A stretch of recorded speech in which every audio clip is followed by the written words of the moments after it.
मदीने की तजल्ली से लगाए हुए हैं। लो मदीने की लो मदीने की तजल्ली से लगाए हुए हैं। दिल को हम मतलाए अनवार बनाए हुए हैं। अल्हम्दुलिल्लाह रब्बिल आलमीन वल आक़िबतु लिल मुत्तक़ीन वस्सलातु वस्सलामु अला अशरफिल अंबियाइ वल मुरसलीन व अला आलिहि व सहबिहि अजमाइन। अम्मा बाद, आऊज़ु बिल्लाहि मिनश शैतानिर रजीम। बिस्मिल्लाहिर रहमानिर रहीम। वलौ अन्नहुम इज़ ज़लमू अनफुसहुम जाऊक फस्तग़फ़रुल्लाह वस्तग़फ़र लहुमुर रसूल लवजदुल्लाह तव्वाबर रहीमा। सदक़ल्लाहुल अज़ीम व सदक़ रसूलुहुन नबियुल करीम व नहनु अला ज़ालिका लमिनश शाहिदीन वश्शाकिरीन वल्हम्दुलिल्लाहि रब्बिल आलमीन। इन्नल्लाह व मलाइकतहु युसल्लूना अलन नबी या अय्युहल्लज़ीना आमनू सल्लू अलैहि व सल्लिमू तस्लीमा। अस्सलातु वस्सलामु अलैका या सय्यदी या नबी अल्लाह व अला आलिका व अस्हाबिका या सय्यदी या नूर अल्लाह। अल्लाहुम्मा सल्लि अला सय्यदिना व मौलाना मुहम्मदिन मअदनिल जूद वल करम आलिहि व सहबिहि व बारिक वसल्लिम। तमाम तारीफ़ें अल्लाह ताला जल्ल मजदुहुल करीम के लिए और हर किस्म के दुरूद व सलाम नबी मुहतरम सल्लल्लाहु अलैहि वसल्लम की ज़ाते वाला सिफ़ात के लिए हम्द व सलात के बाद अल्लाह ताला का ख़ास फ़ज़ल व एहसान है कि आज रमज़ान मुबारक की 16 तारीख़ है। 16 रमज़ान मुबारक को हज़रत आयशा सिद्दीक़ा रज़ियल्लाहु ताला अन्हा का यौम विसाल है। हम हज़रत आयशा सिद्दीक़ा की खिदमात आलिया को और अपनी अम्मा जी को खिराज तहसीन भी पेश करते हैं। इस बात को भी जहन में रखा जाए, आज जब आप इफ्तार के लिए बैठें तो अपने घर में हज़रत आयशा सिद्दीक़ा रज़ियल्लाहु ताला अन्हा की बुलंदी दरजात के लिए दुआ करें और उनके वसीले से अपनी माओं बहनों बेटियों के लिए दुआ करें। कुरान मजीद सूरह निसा की आयत नंबर 64 मैंने तिलावत की है। अल्लाह करीम ने फरमाया वलौ अन्नहुम इज़ ज़लमू अनफुसहुम जाऊ। ए महबूब अलैहिस्सलाम अपने ग़ुलामों से फरमा दो कि जब ये अपनी जानों पे जुल्म कर बैठें तो तेरी बारगाह में हाज़िर हो जाए। फस्तग़फ़रुल्लाह, फिर अल्लाह से माफ़ी मांगे। वस्तग़फ़र लहुमुर रसूल, और रसूल भी इनकी सिफारिश कर दे, तेरे पास आए और यहाँ आके अल्लाह से माफ़ी मांगे और रसूल भी इनकी सिफारिश कर दे। लवजदुल्लाह तव्वाबर रहीमा, तो ये अल्लाह को रहम करने वाला भी पाएंगे और तौबा कबूल करने वाला भी पाएंगे। कुरान मजीद एक वक्त के लिए होता है या क़यामत तक के लिए होता है? इस आयत का माना तमाम मुफस्सिरीन ने यह बयान किया है। मुफस्सिरीन कहते हैं इसका मतलब ये है कि महबूब जब आप हयात ज़ाहिरी में हैं तो भी आपके पास आए, और जब आपका विसाल ज़ाहिरी हो जाए तो फिर आपके रोज़ा अतहर पे हाज़िरी दे, फिर आपके रोज़ाए मज़ार पुरनवार पे। मज़ार क्या होता है? मज़ार होता है कि किसी नेक परहेजगार आलिम का, सूफी का, दरवेश का जो उसकी कब्र होती है उसके ऊपर एक गुंबद बना दिया जाता है या एक कमरा बना दिया जाता है। लोग एक हदीस लाते हैं कि कब्रों पर तामीर ना करो, एक हदीस दिखाते हैं। तो हमारे शारहीन ने लिखा है उससे मुराद ये है कि कब्र जो है उसकी बुनियाद उठा के उस कब्र पर ही तुम सिर्फ आगे बड़ा सारा मीनार ना बना दो। हमारे यहाँ जो कब्रों पर मज़ार बनाए जाते हैं वो ज़रा हट के बनाए जाते हैं, उसी कब्र की बुनियाद पर मज़ार नहीं बनाया जाता। कहते हैं जी मज़ार किसी सहाबी ने और फलां आदमी ने और फलां आदमी ने नहीं बनाया, मज़ार क्या होता है? कब्र के ऊपर एक कमरा बनाया जाता है, कुछ जगह गुंबद होता है, कुछ जगह गुंबद भी, यही होता है मज़ार। मज़ार क्या होता है? एक कब्र और कब्र के ऊपर एक कमरा, इसी को मज़ार कहते हैं। पहली बात ये सुन लें कि मज़ार नेक लोगों के बनते हैं, परहेजगार लोगों के बनते हैं, उलमा के बनते हैं, फुकरा के बनते हैं, परहेजगार। हमारे ज़माने में हर आदमी का मज़ार बनने लग गया, हर आदमी का, और शौक हो गया लोगों को दरबारों में दफन होने का। हजरत मियाँ शेर मोहम्मद शरकपुरी रहमतुल्लाह अलैह बहुत बड़े सूफी थे, वसीयत की थी कि मुझे कब्रिस्तान में दफन करना।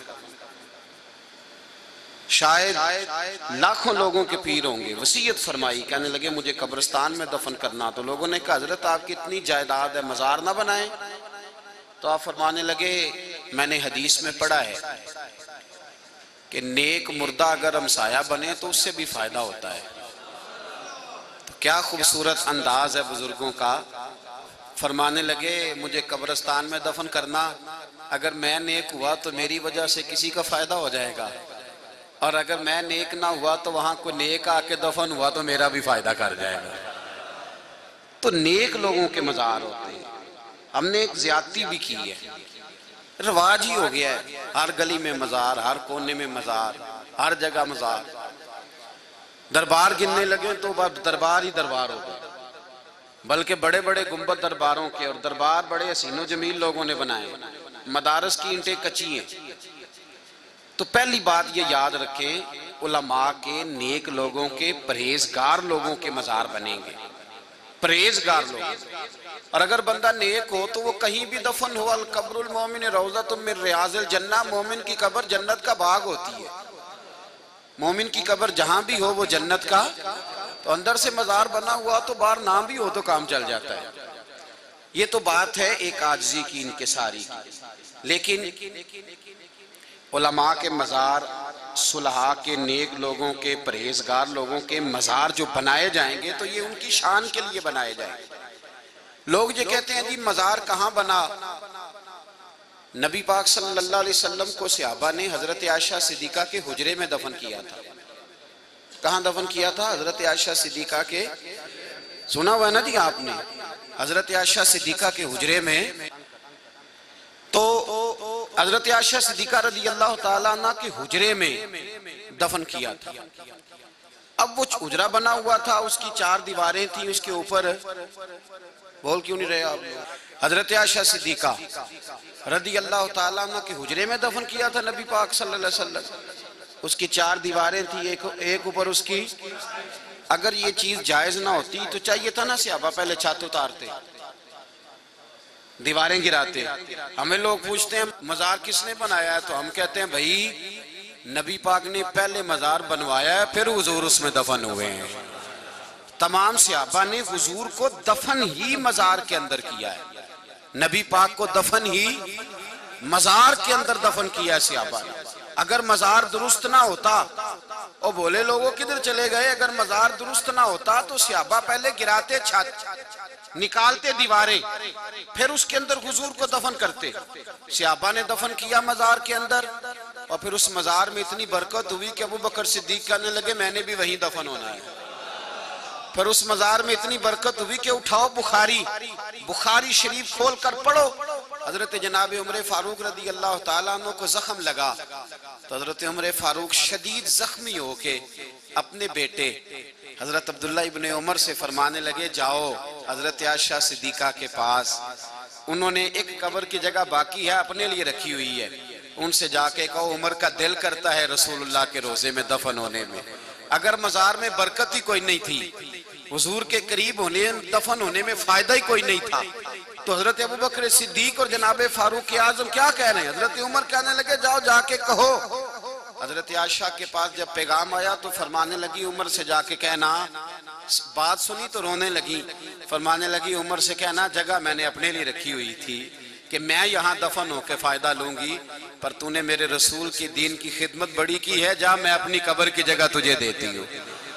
भाई अगर फायदा ही नहीं था, अगर मजार की कोई बरकत ही नहीं थी, मतलब ही नहीं था कोई मजार, मेरे मुस्तफा करीम सैयद आलम सल्लल्लाहु अलैहि वसल्लम ने तो आम मोमिन की कब्र की इज्जत बयान की। फरमाया मैंने तुम्हें, मुस्लिम शरीफ की हदीस है, मैंने तुम्हें कब्रों पर जाने से मना किया था, अब जरूर जाया करो। हुजूर क्यों? फरमाया इसलिए कि अगर तुम कब्रों पर जाओगे तुम्हें अपनी कब्र याद आएगी, तुम्हें अपनी मौत याद आएगी। आम मोमिनीन की कब्रों पर जाने का हुक्म दिया रसूल पाक। और खुद नबी पाक ने क्या फरमाया मुस्लिम शरीफ में? फरमाया मैंने अपनी वालदा की कब्र पर जाने की इजाजत मांगी तो मुझे मिल गई, दुआ की इजाजत मांगी तो मुझे, कुछ जालिमों ने इस हदीस की रोशनी में लिखा है दुआ की इजाजत इसलिए नहीं मिली कि वो मोमिना नहीं थी। तो मैंने कहा ये बताओ मुशरिकों की कब्रों पे जाना जायज है?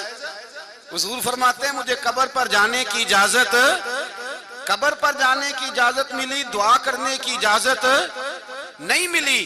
इसका मतलब ये भी तो हो सकता है ना कि महबूबा दुआ ना कर, मैंने बगैर तेरी दुआ के ही उनकी बख्शिश फरमा दी हुई, दर्जे बुलंद कर दी, दर्जे बुलंद कर दी हुए बगैर तेरी दुआ के। और कब्र पर जाने की हुजूर फरमाते हैं मुझे इजाजत मिल गई, मुझे इजाजत कब्र पर जाने की। तो याद रखें और समझे इस बात को कि रसूल पाक सल्लल्लाहु ताला अलैहि वसल्लम अपनी वालदा की कब्र पर गए।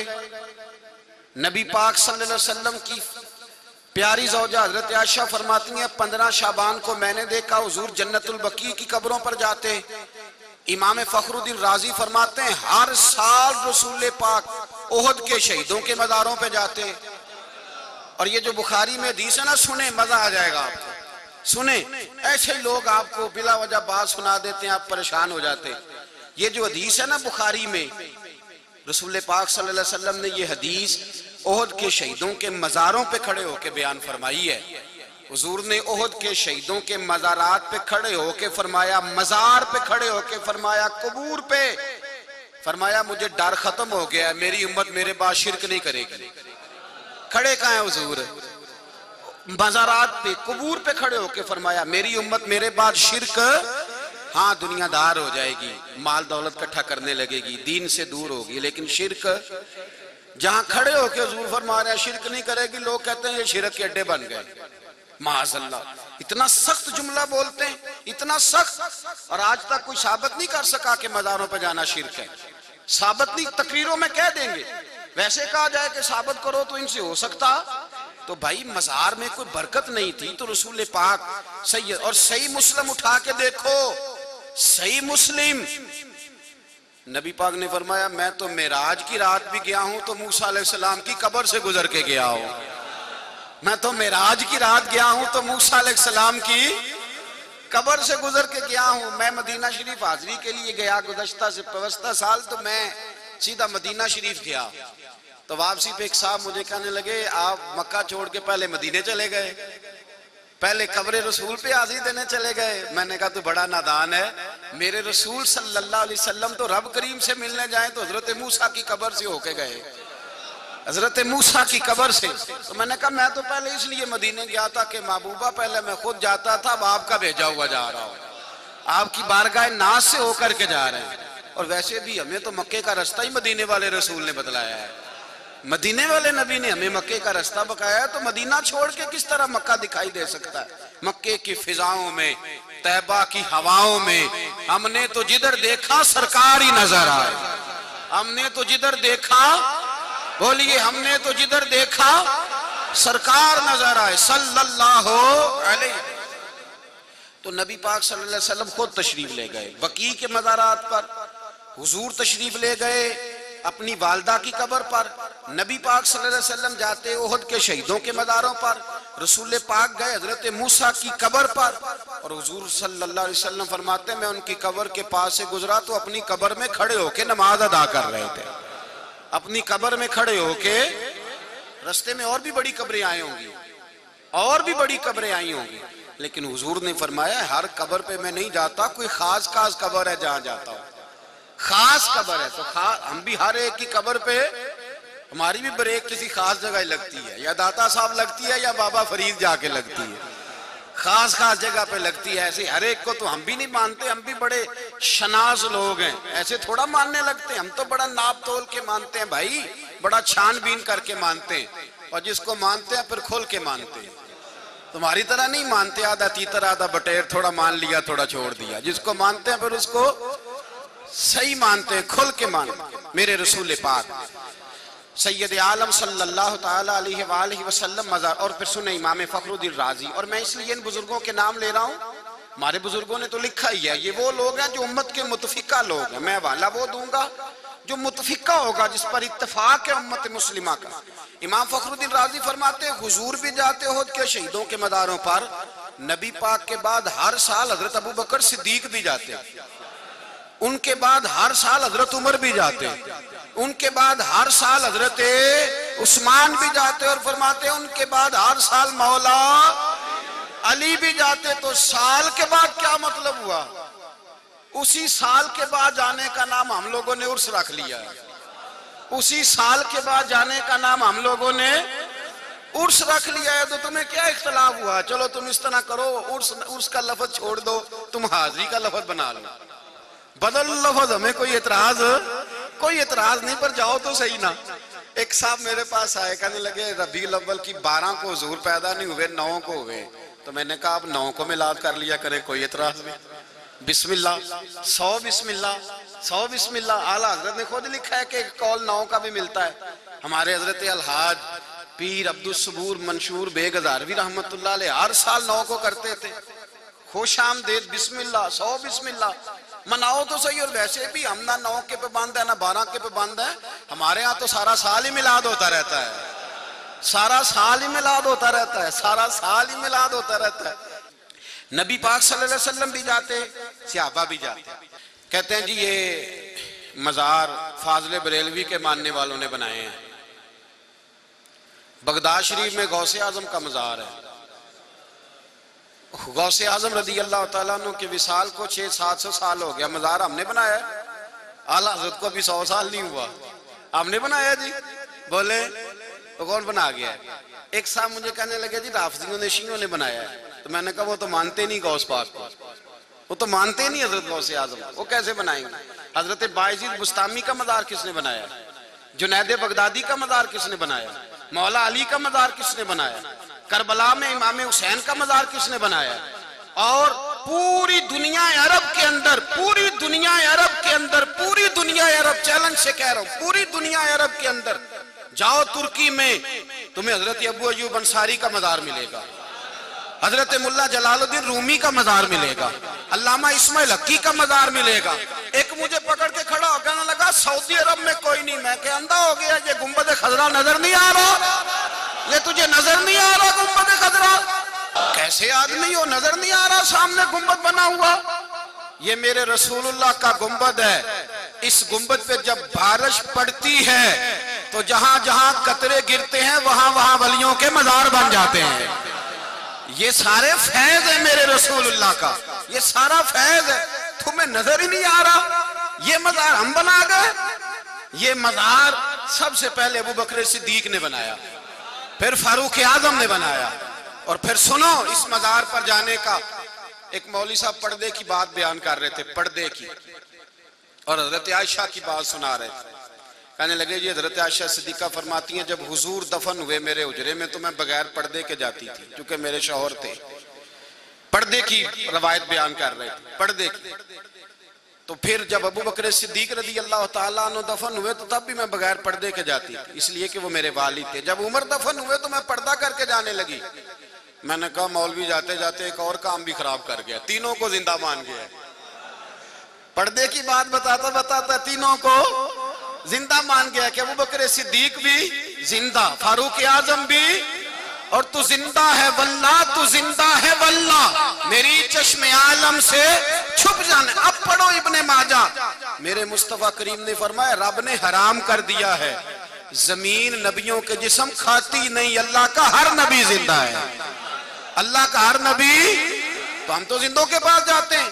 तो मेरे मुस्तफा करीम सैयद आलम सल्लल्लाहु अलैहि वसल्लम का मज़ार बना, तमाम अरब के अंदर मज़ार है। आला हजरत को तो विसाल किए अगले साल 100 साल होगा, वो भी दूसरी हिजरी सन के मुताबिक, वरना 2021 में जाके उनको 100 साल होगा। तो ये मज़ार भाई हमने नहीं बनाए, ये बने हुए हैं। और जन्नतुल, और ये सारे मानेंगे, आप खोल के देख लें, जन्नतुल बकी पे भी सारे मज़ार बने हुए थे। मेरे पास तस्वीरें हैं पुरानी सारी, संभाल के रखी। हजरत खतीजा का रोजा बना हुआ था, इमाम हसन का रोजा बना हुआ, तमाम मजार बने हुए थे। जब पूरी दुनिया में उम्मत मुस्लिमा में बने हुए थे तो बनाने वाले पुराने हैं या गिराने वाले पुराने हैं? तो ये तो नई जमात आई जो गिराने वाली है। तो भाई याद रखें, मजार तो हुसन है कि यहाँ अल्लाह का कोई नेक बंदा दफन है। भाई तो हुसन है कि यहाँ अल्लाह का कोई नेक बंदा दफन है। फिर सुनिए, हजरत अबू अय्यूब अंसारी रदी अल्लाह ताला अन्हु का मजार है और उस मजार की बरकतें बताते हैं लोग। उस मजार की बरकत ये है कि वहां के लोग कहते हैं जब बारिश नहीं होती, और ये आज नहीं, ये आज से 1000 साल पहले इमाम लिखते हैं, वो कहते हैं जब बारिश नहीं होती थी लोग हजरत अबू अय्यूब अंसारी के मजार पे जाके दुआ मांगते थे, अल्लाह बारिश अता फरमा देता था। ताबी है इमाम आजम, सहाबा के शागिर्द हैं। इमाम आजम के मजार की बरकत इमाम शाफी बताते हैं। इमाम शाफी फरमाते हैं जब मुझे कोई मुश्किल दरपेश होती है, जब भी कोई मुश्किल दरपेश होती है, कहते हैं मैं इमाम आजम के मजार के करीब जो मस्जिद है वहां 2 नफल पढ़ता हूँ, फिर इमाम साहब के मजार पे जाके दुआ मांगता हूँ, अल्लाह मेरी मुश्किल को आसान फरमा देता है। ये तो मजारात की बरकतें, जगह जगह मजारात और उनकी बरकतें, जगह जगह मजारात और उनकी बरकतें। जिस जमीन पर रब का नेक बंदा दफन होता है वो तो अल्लाह की निशानियों में से निशानी बन जाती है। जहां रब करीम के बंदे लेटे हुए हैं वो तो अल्लाह की निशानियों में से निशानी है कि यहाँ अल्लाह का बंदा आराम फरमा, यहाँ रब करीम का। और सुनो, मेरे रसूल पाक ने कामिल मोमिन को शान क्या दी है। मुस्तफा करीम ने काबे को देखा, तिरमिजी शरीफ है, फरमाया काबे तेरी बड़ी शान है, पर जो मेरा कलमा पढ़ने वाला कामिल मोमिन है उसकी शान काबे से भी ज्यादा है अल्लाह की नजर में, उसकी शान काबे से भी। तो जब काबा अल्लाह की निशानी है तो अल्लाह का वली अल्लाह की निशानी नहीं? तो भाई आपको लोग ऐसे ही बिला वजह कहते हैं मजारों पे दरबारों पे। देखे ना, डॉक्टर सारे ठीक हैं, गुर्दे बेच नहीं देते, सौदे नहीं करते मरीजों के, दवाइयां नहीं होती, वो बंद क्यों नहीं कर दिया आज तक डॉक्टरी का महकमा? पुलिस सारी ठीक है, दवाइयां नहीं होती पुलिस के महकमे में, खराबियां नहीं सामने आती, सारे गलत भी नहीं, पर सारे तो महकमा बंद क्यों नहीं हुआ आज तक? चल रहा है ना। टीचर सारे ठीक हैं, छुट्टियां नहीं करते, कई ऐसे हैं 6-6 साल ड्यूटी कोई नहीं की, नौकरी की करते, नौकरी की कोई नहीं और तनख्वाह लेते, ठीक है, बंद कर देना चाहिए ये महकमा। यहाँ तरीकत का मसला आता है तो कहते नहीं नहीं ये शोभा ही बंद करना चाहिए, पीर ही बंद हो, खुदा के बंद हो, 2-4 आदमी और वो भी जाली पता नहीं कहां से शामिल हो गए, उनकी वजह से शोभा बंद कर दोगे? फटाफट लोग बोल पड़ते। और मुझे उनसे ज्यादा शिकवा नहीं, हमें अपने लोगों से ज्यादा शिकवा है, ये सियाने नहीं बनते, बात को समझते ही नहीं, मसले को उसकी नौयत के मुताबिक लेते ही नहीं। सुनो मजार की बरकत, तफसीर खाजन किताब का नाम क्या है? तफसीर खाजन और तफसीर मदारक, घर जाके जरा पढ़िएगा। हजरत यूसुफ का विसाल हुआ, झगड़ा हो गया उनकी कौम में, कुछ कहने लगे हमने इधर दफन करना है, कुछ कहने लगे इधर। क्यों भला? यूसुफ अलैहिस्सलाम को दरिया की सीधी जानिब दफन किया तो सीधी जानिब का सारा इलाका सरसब्ज़ व शादाब हो गया। इधर वाले कहने लगे हमारे भी नबी थे, तुम्हारे कोई अकेले नहीं थे। उन्होंने हजरत यूसुफ की मैयत निकाली, उधर दफन की तो उधर का इलाका सरसब्ज़ व शादाब हो गया। अब झगड़ा खत्म कर कैसे करें? सियाने बंदे आए, उन्होंने कहा इस तरह करो, हजरत यूसुफ को संगे मरमर के ताबूत में दफन करो और इनके करीब से ना एक हौज बना लो जहां से दरिया का पानी निकलता है, और वो हौज सारे इलाके में फैलाओ ताकि इधर वालों को भी पानी मजार से छू कर गुजरे, वो पानी इधर भी लगे उधर भी लगे। हजरत यूसुफ को संगे मरमर के ताबूत में दफन किया, फिर दरिया से हौज निकाला जो उनकी कब्र को मजार को छू के गुजरता था, चारों तरफ वो पानी फैलाया, अल्लाह ने सारे इलाके को सरसब्ज़ व शादाब बना दिया। पढ़िए तफसीर मदारक, खोलिए हजरत यूसुफ अलैहिस्सलाम के मजार की बरकतें, और फिर उनके वालिद हजरत याकूब अलैहिस्सलाम अल्लाह के नबी हैं। हजरत याकूब अल्लाह के, तफसीर कबीर में इमाम राजी ने लिखा है अल्लाह के नबी हैं जनाब सैयदना याकूब। उनका विसाल हुआ तो अपने बेटे हजरत यूसुफ को कहने लगे बेटे मुझे मिस्र में दफन न करना। अब्बा जी कहाँ दफन करूं? फरमाया मुल्क के शाम ले जाना, मेरे वालिद जनाब इसहाक के पास जाके दफन करना ताकि मुझे उनके मजार की बरकत हासिल हो, वहां ले जाके दफन करना। ओ भाई अल्लाह के नबी हो के मजार की बरकत के कायल है और तू कायल ही नहीं, तू इरादा ही नहीं करता, तू प्रोग्राम ही नहीं बनाता। मुझे बड़ी तकलीफ होती है बाज बातों की, दर्द दिल से कह रहा हूं। जिगर खोल के देखें तो तड़प के कह रहा हूं। मदीना मुनव्वरा जाए ना तो लोग कहते हैं रसूलुल्लाह का इरादा करके ना हो, मस्जिद नबी का इरादा करके आओ।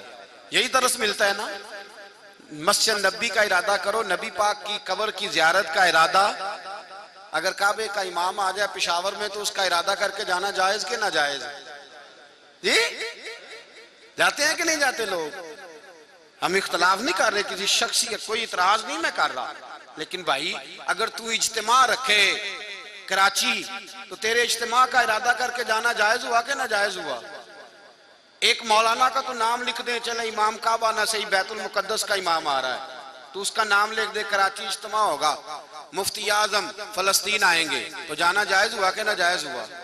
हर जमात इश्तिहार छापती है, फलाना मौलवी आ रहा है उसका नाम लिख दिया लिहाजा हो। ओ खुदा के बंदे, एक आम आदमी का इरादा करके जाना जायज। ये जी उस महल्ले फलां मौलवी साहब आ रहे हैं तकरीर सुनो, उस मौलवी का इरादा करके जाना जायज हो गया और नबी पाक के मजार का इरादा करके जाना नाजायज हो गया। किधर का इंसाफ है? ये किस किस्म का तरीका है? ये कैसा लोगों ने मिजाज बनाया है दीन के अंदर? क्या लोगों ने राह इख्तियार कर? इन चीजों को समझा करें, परखा करें। हाँ, एक बात जरूर है कि मज़ारात पर जो हरकतें होती हैं वो बहरहाल नाजेबा हैं, गलत है। आला हजरत फाजिल बरेलवी का नजरिया सुने। आला हजरत फरमाते हैं जब किसी के मजार पे जाओ तो कदमों वाली साइड से जाओ। याद रहेगा आपको इंशाअल्लाह।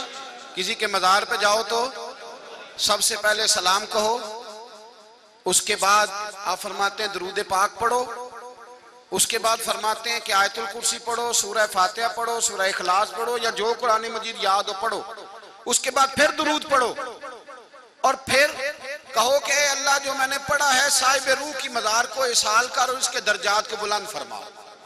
फरमाया ये कह के साहिब कब्र के वसीले से दुआ मांगो।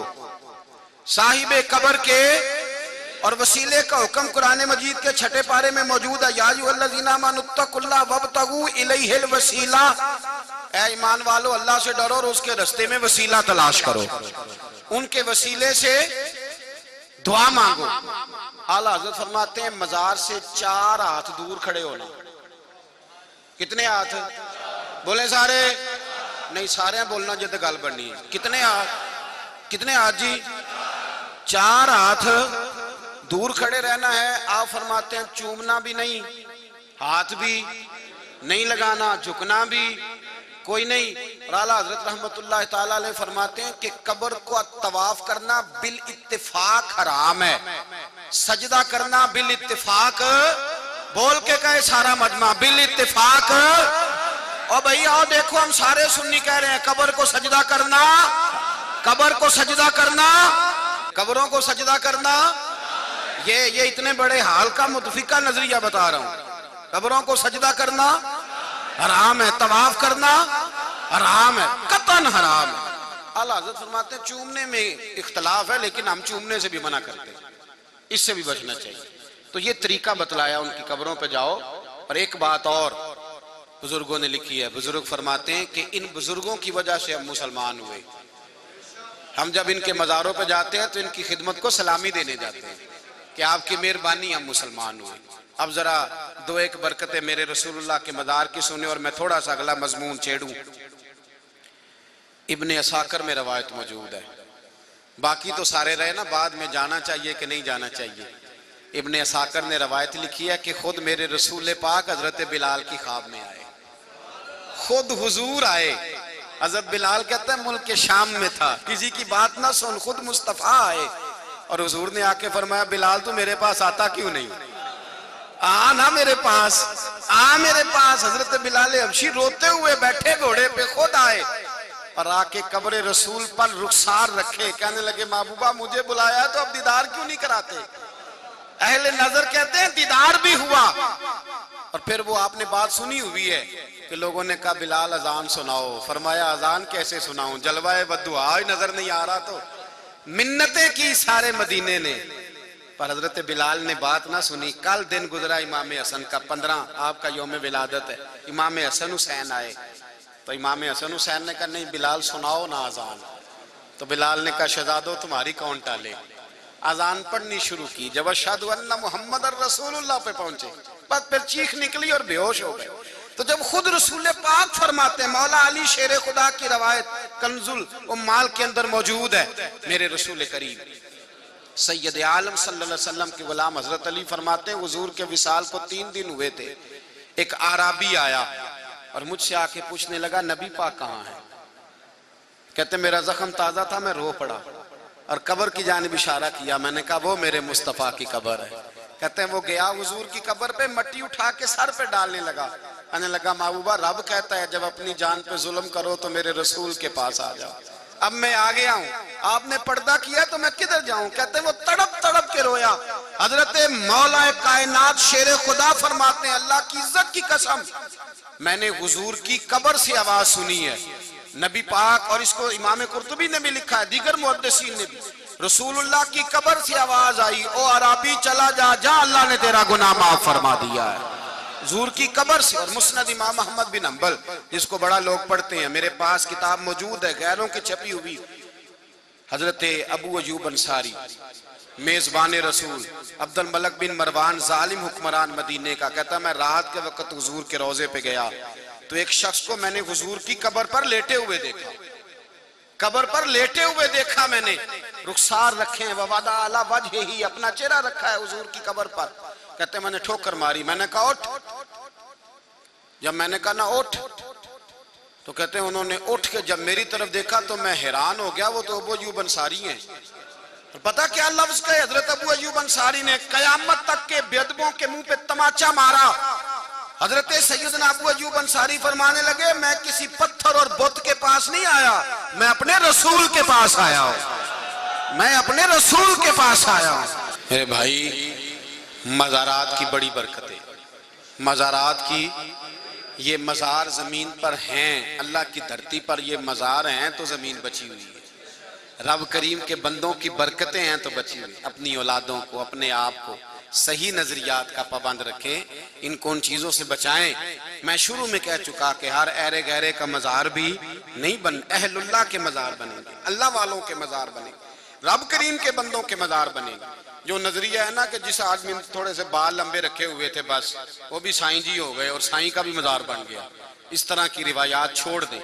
मज़ारात अहलुल्लाह के बनेंगे, रब करीम के बंदों के बनेंगे। जिस आदमी ने कभी मस्जिद का मुंह ही नहीं देखा, कभी बेचारा उसको अलग बात ताशा भी नहीं आया, उसका भी पकड़ के लोग मज़ार बना देते हैं और फिर समझाया जाए तो समझते भी नहीं। एक साहब कहने लगे, मुझे मसला पूछा, कहने लगे पीर साहब का अचानक इंतकाल हो गया है तो हमने दफन कर दिया उन्हें, तो अब हमने जगह खरीदी तो उनको वहां से निकाल कर उनका मज़ार बना दे। तो मैंने कहा बेटा अचानक इंतकाल होता है, सब कहा कि पहले किसको पता होता है, अचानक इंतकाल होता है। तो अगर बड़े पीर साहब आपके कामिल थे तो उनको अल्लाह ताला ने जरूर बताया होगा, तो उनको पहले आपको बता देना चाहिए था। अब कब्र खोलनी जायज नहीं, वो तो वारस ना मिले तो तब ऐसा है, मांगतन दफन हो तो तब ऐसा है, या किसी की जमीन में दफन कर दिया जाए वो कोई निकालो तब ऐसा है, या कुछ और मजबूरियां लिखी हैं। मजार बनाने के लिए तो नहीं निकाला जा सकता, लेकिन निकाल लिया उन्होंने। मसले पे लोग अमल ही नहीं करते। वो कहते हैं वो खुद मलंग थे, किसी मौलवी के पास नहीं बैठे तो हम मौलवी साहब की बात क्यों सुने। तो मजार हर एक का नहीं बनेगा, अहलुल्लाह के मजार बनेंगे। और जिनके बने हुए हैं उनके मजारों पे आज भी कुरान पढ़ा जा रहा है। मेरे एक क्लास फेलो ने मुझे एक दफा कहा, दाता साहब बड़ा शिर्क होता है, कुफर होता है। मैंने कहा यार कुछ बेवकूफ सजदा करते हैं, कुछ बेवकूफ, लेकिन सारे नहीं। कहने लगा नहीं बड़ा कुछ होता है। मैंने कहा चल मेरे साथ। वक्त फारिग होता था, अय्याम थे, मैं उसको साथ ले गया दाता साहब रहमतुल्लाह। मगरिब का वक्त हमें मिला, मजार के पीछे तक सफ़े बनी हुई थी नमाज की। मैंने कहा मेरे दाता के बाद जाने के बाद देख वो कितने लोगों को नमाज पढ़ा रहे हैं, जाने के बाद देख। और सलाम फिरा तो चारों जानब फटियां लगी हुई हैं कुरान पाक पढ़ने वालों, चारों जानब लोग कुरान शरीफ पढ़ रहे थे। मैंने कहा ये देख मेरे दाता के जाने के बाद कितने लोगों को कुरान पढ़ाया जा रहा है। दाता साहब की मस्जिद में हदीस का दर्स होता है, कुरान का दर्स होता है, नमाज तरावी होती है। और मैंने कहा अब देख छत पे खड़े हो के जरा नीचे नजर देख, कितने गरीब हैं जो मेरे दाता के लंगर पे पलते हैं, कितने मिस्कीन हैं जिनको कहीं रोटी नहीं मिलती। ये फकीर फाका मस्त कन का महकन फसला टैकन होवे बख्त सवल्ला, दुनिया आवे खा खा जावे राजी होवे बुल्ला। देख कितने लोग हैं जो यहाँ से लंगर खा रहे हैं, तुम कभी समझ जाओ ना। और नीचे मदरसा कायम है, जामिया अजवेरिया, जहाँ कुरान पढ़ाया जाता है, हदीस पढ़ाई जाती है, फिका पढ़ाई जाती है। तुम्हें खबर ही नहीं इन चीजों की। तुम क्या समझो इन मज़ारात की बरकत को?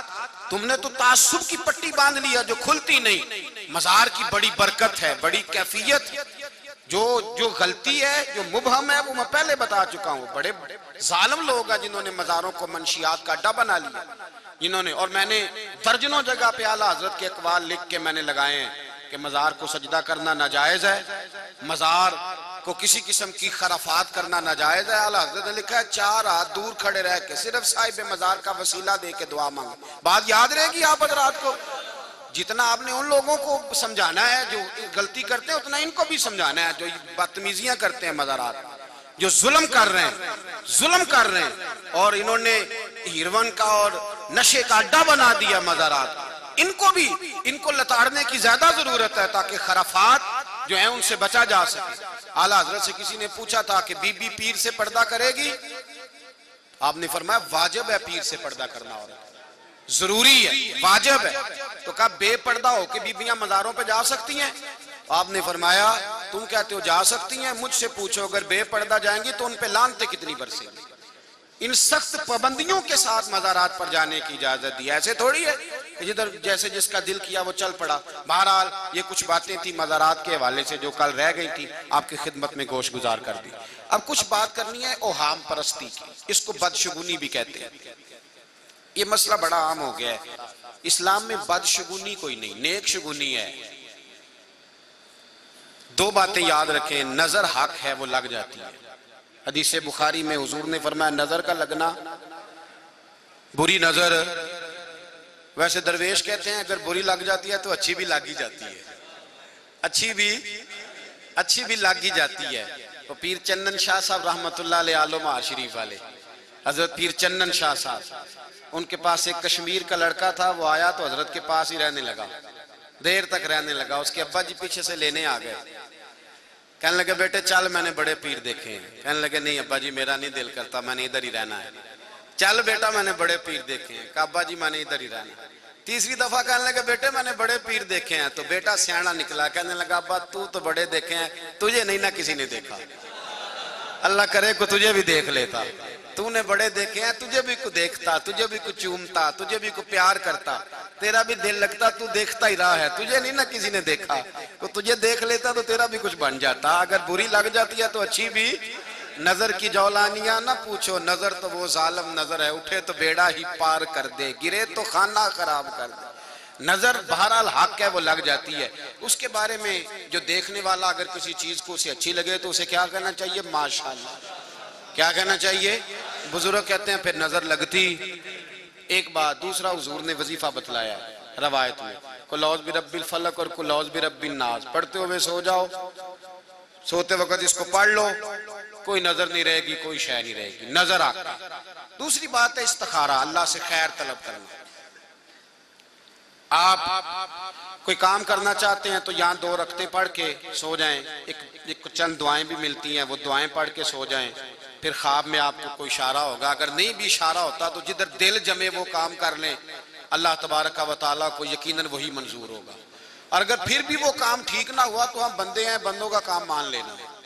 तो इस्तिखारा है शरीयत में, नजर लग जाना शरीयत में, नेक फाल भी शरीयत में, नेक शगुन भी शरीयत में।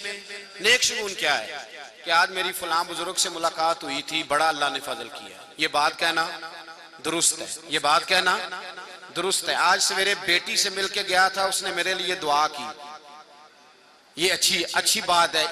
मैं अम्मा से मिलके गया था तो आज अल्लाह ने बड़ा करम किया, अब्बा जी से दुआ करा के गया था तो अल्लाह ने बड़ी। आज उस्ताद जी से मुलाकात हुई थी, हजरत साहब ने दुआ कर दी तो बड़ी खैर हुई, ये बात कहना भी ये दुरुस्त नहीं कि मैं बिल्ली रास्ता काट गई थी तो मेरा काम कोई नहीं हुआ। ये कोई दुरुस्त, ये कोई मतलब नहीं कि बिल्ली रास्ता काट गई थी तो मेरा काम, ये कोई दुरुस्त नहीं कि रात को झाड़ू देना तो मनूस होता है, ये कोई दुरुस्त नहीं कि जनाब को चारपाई के पास बैठ गया तो मनूस हो गया, ये कोई दुरुस्त नहीं कि जब बिजली चमके रात को तो सबसे पहले वाला बच्चा बाहर नहीं निकलना चाहिए, ये कोई मतलब नहीं कि सूरज ग्रहण लगा हुआ है तो अब बाप जो है बच्चों का वो काम कोई ना करे, ये कोई मतलब नहीं। ये बदशगुनी शरीयत के अंदर ये ओहाम परस्ती है, ओहाम परस्ती। और मैं बड़ी जिम्मेदारी से आपको बता रहा हूं, लोग मुझे मसले बताते हैं। आप ये जो बदशगुनी का शिकार हो गए ना लोग, रसूल पाक का फरमान सुन लें। नबी पाक ने फरमाया बदशगुनी लेने वाला हमारी उम्मत में ही नहीं, हम में से है ही नहीं। लोग अपने साये से डरने लगे, ये भी मेरे हक में बुरा है, ये भी मेरे हक में बुरा है, ये भी मेरे हक में बुरा है। ये कोई चीज बुरी नहीं, बदशगुनी से बाहर आ जाए, कोई शय बुरी नहीं। ये मकान अच्छा नहीं, पीर साहब कहते हैं मकान बदल लो सही हो जाएगा। मकान सिर्फ वो सही नहीं होता जो तंग हो, जहां अजान की आवाज ना आए, जहां हमसाए अच्छे ना हो, वो मकान दुरुस्त नहीं होता। हमसाए अच्छे हो, खुला मकान हो, अजान की आवाज आए तो वो मकान बरकत वाला है। घोड़ा फरमा बरदार हो, हुजूर ने फरमाया बरकत वाला है। बीवी फरमा बरदार हो तो नबी पाक ने फरमाया बरकत वाली। हाँ कुछ खराबियां हो तो फरमाया बरकत वाली नहीं। लेकिन मनहूस फिर भी, हमारे यहाँ अजीब बात है, कोई बीबी आ गई किसी घर में तो हालात खराब हो गए, कहते हैं जब से ये आई है तबाही उतर गई है, हद हो गई है। भाई बंदा भी कभी मनहूस होता है तो ये निकाल दे। लोग नफसियाती मरीज हो गए। पीर साहब ने कहा मकान बदल लो, मकान बदल लो, तो मैं क्या पीर साहब ने कहना थी पैसे भी दियो मकान बदलन दे। कितों बदलिए, माड़ा बंदा अगे बड़ा औखा बनाया है, और कितों बदल ले। अनोखी बात कर दी पीर साहब ने, मकान ही बदलवा दिया शरीफ आदमी ने। तो ये बदशगुनी मना है शरीयत इस्लामिया में। बिल्ली रास्ता काट गई, सुबह सुबह पता नहीं किसका मुंह देखा था, मेरा पता नहीं क्या। ये बदशगुनी बचें, इन चीजों से बचें। लोग लड़ पड़ते हैं, यकीन करें। बीबियां महल्लेदार की कोई खातून आ जाती है तो हंडिया छुपा लेती है, कहती है इसकी नजर बड़ी जालिम है, हंडिया छुपा लेती हैं। खुदा से डरें, बदशगुनी इस्लाम में दुरुस्त। और नबी पाक के लफ्जों पे गौर कर लें, रसूलुल्लाह के लफ्जों पे गौर करें। नबी पाक ने फरमाया जो बदशगुनी लेने वाला बंदा है ना, बदशगुनी लेने वाला, वो कभी आला मकासद हासिल नहीं कर सकता। वो कभी आला मकासद, कोई बंदा मनहूस नहीं, कोई दिन मनहूस। इतने पक्के हो गए सुन्नी सफर में शादी नहीं करते, जोर लगा लें आप, नहीं करेंगे तो बलाएं उतरती है। ये तो भाई कुफार का तरीका था, कुफार का तरीका था। मुहर्रम में शादी नहीं करते, शोक का दिन है। किसका शोक मना रहे हो? शहीद तो जिंदा होते हैं, किसका शोक मना रहे हो? काफिर है जो मुनकर हो हयाते शुहदा का, हम जिंदा हो जावेद का मातम नहीं करते। किसका शोक मना रहे हो? वो तो जिंदा है, कुरान कह रहा है जिंदा है। किसका शोक मना रहे हो भाई? बदशगुनी, वो जी सफर के आखिरी हफ्ता बड़ा बदशगुनी वाला है, बचे जी ये हो गया, कुछ भी नहीं भाई होता। बदशगुनी कोई शय नहीं। एक और बात है, कहते हैं पीर साहब ने आख्या सूदक बन दे। मैं क्या, मैं 36,000 किताब वेख के मैनू ते सूदक लभा ही नहीं, केड़ी बला दा ना है, वो पता नहीं केड़ी शय बंद हो गई, नवी सुन लो। सुना है आपने कि नहीं सुना हुआ? मैनू नहीं जो लभा किसी किताब च, तो वो मैं सूदक सारिया डिक्शनरियां भी फोलता रहा, किसी डिक्शनरी च भी कोई नहीं। मैं क्या चलो इहदा कोई तर्जमा शर्जमा ही लभ जाए। अजीब चक्करबाजी है भाई, हद हो गई। ऐसे ऐसे फिक्रे लोगों ने गढ़ लिए हैं बदशगुनी के, जिसका कोई मतलब ही समझ में नहीं आता। तो बस चूंकि वक्त हो गया, मसला ये समझाना था कि बदशगुनी जायज, ओहाम परस्ती शरीयत में। एक हदीस सुने, हजरत जुनैरा रदी अल्लाह ताला, इन्होंने जब कलमा पढ़ा ना तो इनकी बिनाई चली गई, बिनाई चली गई, अंधी हो। कलमा पढ़ती आम आदमी किस कदर डगमगा जाएगा। हजरत जुनैरा ये पहली शहीदा हैं इस्लाम की, एक रवायत के मुताबिक। इनकी बिनाई चली गई तो यहूदी औरतें कहने लगी, देखा ना हमारे बुतों को बुरा कहा तो बिनाई चली गई है। नबी पाक सल्लल्लाहु अलैहि वसल्लम के पास भी पैगाम आया कि बीबियां इस तरह कहनी। हुजूर ने फरमाया ये बताओ वो क्या कह रही है, और तो वो क्या कह रही है? तो कहते हैं या रसूलल्लाह वो कहती है ना भाई मेरा रब भी सच्चा है, मेरा रसूल भी सच्चा है। बीबी हो के ईमान इतना पुख्ता है, मेरा खुदा भी सच्चा, मेरे नहीं नहीं इस वजह से नहीं गई। हुजूर ने फरमाया ये कहती है, ए अल्लाह उसकी बिनाई दे दे। कहते हैं हुजूर ने दुआ दी, अल्लाह ने दोबारा आंखें अता फरमा। ऐसे लोग। एक बादशाह जा रहा था, बुजुर्गों ने वाकया लिखा है, वो जाता था, शिकार का बड़ा शौकीन था। तो जाता था सड़क से तो कहता था कि यार जिस दिन ना को मेरे मत्थे बंदा लग जाए ना, शिकार सही नहीं होता। उसने पाबंदी लगा दी कि जिस रास्ते मैंने शिकार पे जाना है ना, उस रास्ते सामने से बंदा कोई ना आए। मत्थे लग जाता है तो शिकार कोई नहीं होता। अब वो फौजी ऐलान कर रास्ता छोड़ दो, रास्ता छोड़ दो। एक दिन पहले ऐलान हो जाता कि इतने बजे बादशाह गुजरेगा। एक दिन एक बंदा था बेचारा, एक आंख उससे नजर आता था, दूसरी से नजर नहीं आता था। वो गलती से रोड पे चढ़ गया, उधर से बादशाह सलामत आ गए। हमारे जमाने के बादशाहों जैसा होगा ना, जब वो गुजरे तो और कोई नहीं गुजर सकता। तो रोड पे चढ़ गया गलती से। अब वो बादशाह सलामत ने देख लिया कि मेरे हुक्म के खिलाफ, ओहो, देखते ही तबीयत खराब, आज मेरा शिकार सही नहीं होगा, बड़ा जालिम है तू, तुझे नहीं ऐलान का पता चला, पकड़ो इसको, बांध दो धूप में दरख्त के साथ, वापस आके शाम को देखेंगे इसका क्या इलाज करना है, पहले ये सजा तो दो ना, इसको धूप में बांधो। उसको धूप में बांध दिया। अब शाम तक वो बेचारा वहां बंधा रहा। बादशाह कहता है जितना अच्छा शिकार उस दिन हुआ ना, उससे पहले कभी हुआ ही नहीं। इतना सारा जानवर के, और फिर मेरा एक निशाना खता नहीं हुआ, जो निशाना लगाया वो भी लग गया। शिकार भी मर्जी का, शौक भी बड़ा था। कहते हैं ढेरों जानवर काबू आए। बादशाह वापस आया तो वो बेचारा बंधा हुआ धूप में जल रहा है। आगे कहने लगा सजा तो तुझे सख्त देनी थी, पर मेरा शिकार बड़ा अच्छा हुआ है, जा तुझे छोड़ देता हूं, छोड़ देता हूं। बादशाह ने जब खोला तो बंदा बड़ा दलेर था। कहने लगा बादशाह मुझे बांधा क्यों था? कहने लगा जब कोई मेरे मत्थे लग जाए ना तेरी तरह का बंदा, तो वो दिन मेरा सही नहीं गुजरता। कहने लगा बादशाह तू मेरे मत्थे लगा था, मैं तेरे लगा था, तेरा तो सही गुजर गया, मेरा नहीं यार सही गुजरा, मेरा तो सारा धूप में गुजर गया है, मैं तो बंधा रहा हूं सवेर से शाम तक, मेरा बड़ा बुरा गुजरा है, मेरा जो बड़ा सख्त गुजरा है। काश कि मैं, ये किस तरह का तेरी बदशगुनी है, अल्लाह करे मैं तेरे मत्थे ना लगता, कम से कम इस अजाब से तो बच जाता। तो बदशगुनी लेना इस्लाम में दुरुस्त, नेक शगुन ले। और अकीदा किस तरह का? हजरत उमर फारूक रदी अल्लाह ताला अन्हु के जमाना मुबारका में जब मिस्र फतह हुआ तो हजरत अमर बिन आस गवर्नर थे मिस्र के, उन्होंने खत लिखा। उन्होंने खत लिखा का जनाब यहाँ दरियाए नील खुश्क हो जाता है, हर साल एक कवारी लड़की ज़िबा करके उसमें डालते हैं, फिर दरिया चलता है, और मेरे आने पे भी खुश्क हो गया। लोगों ने कहा है कि कवारी लड़की कत्ल करके इसमें डालेंगे तो दरिया चलेगा। हजरत अमर बिन आस कहने लगे इस्लाम कत्ल की इजाजत नहीं देता।